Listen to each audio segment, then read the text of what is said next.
নমস্কার, আমি অরুণ নস্কর। প্রতিদিনের মতো আজকের আপনাদের সামনে একটি নিউজ নিয়ে এলাম, আপনার মনে সরকার শুনবেন। আজও ভারতবর্ষ পূর্ণ স্বাধীনতা আসেনি, বিশেষ করে গরিবদের পূর্ণ স্বাধীনতা আসেনি।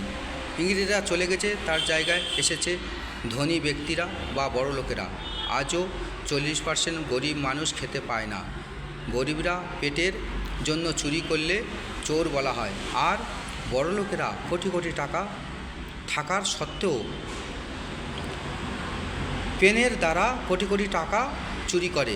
তবুও বড় লোকদের আমরা স্যার বলে বা বাবু বলে সম্বোধন করি বা সম্মান করি, কারণ তাদের অর্থ আছে, তাদের প্রতিপত্তি আছে।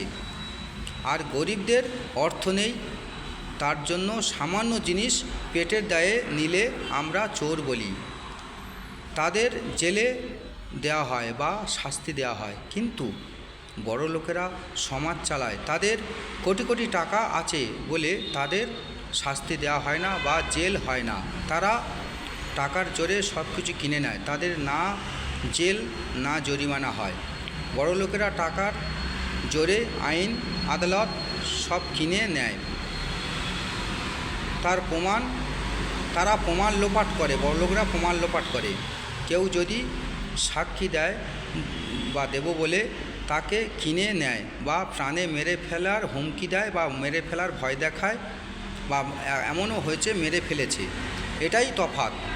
যেদিন গরিবরা সঠিক বিচার পাবে ও পেট ভরে খেতে পাবে এবং গরিবরা হবে দেশের রাজা, সেদিন প্রকৃত স্বাধীনতা আসবে ভারতবর্ষে এবং প্রকৃত গণতন্ত্র প্রতিষ্ঠিত হবে। গণতন্ত্রের নামে প্রহসন চলবে না, এবং গণতন্ত্রের নামে প্রহসন সেটা স্বাধীনতা নয়, বা অত্যাচার চলবে সেটা স্বাধীনতা নয়। দেশের 140 কোটি মানুষ, তার মধ্যে 40 কোটি মানুষ সুখে আছে, আর বাকি 100 কোটি মানুষ কোনো প্রকারে বেঁচে আছে। এটা স্বাধীনতা নয়।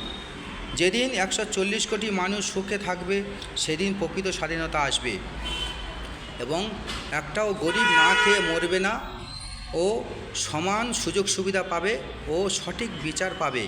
বড় লোকেরা প্রভাব খাটাবে না, কোনো অত্যাচার বা শোষণ করবে না। সেদিন গরিবরা প্রকৃত স্বাধীনতা পাবে।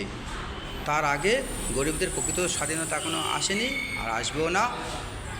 যেদিন গরিবরা সমস্ত সুযোগ সুবিধা পাবে সেদিন প্রকৃত স্বাধীনতা ভারতবর্ষে ফিরে আসবে। ইংরেজদের কাছ থেকে হয়তো স্বাধীনতা ফিরে এসছে, কিন্তু তার জায়গা দখল করেছে ভারতবর্ষে কিছু বড় লোক বা ধনী শ্রেণী মানুষ। তারাই সমাজকে পরিচালনা করে যাচ্ছে। বা তাই যেদিন গরিব মানুষরা পরিচালনা করবে, দেশে রাজা হবে, দেশ চালাবে এবং একটাও মানুষ না খেয়ে মরবে না বা না খেয়ে থাকবে না, সেদিন প্রকৃত স্বাধীনতা ভারতবর্ষের বুকে প্রতিষ্ঠিত হবে। ইংরেজদের হাত থেকে আমরা স্বাধীনতা পেয়েছি, কিন্তু প্রকৃত স্বাধীনতা আজও ফিরে আসেনি।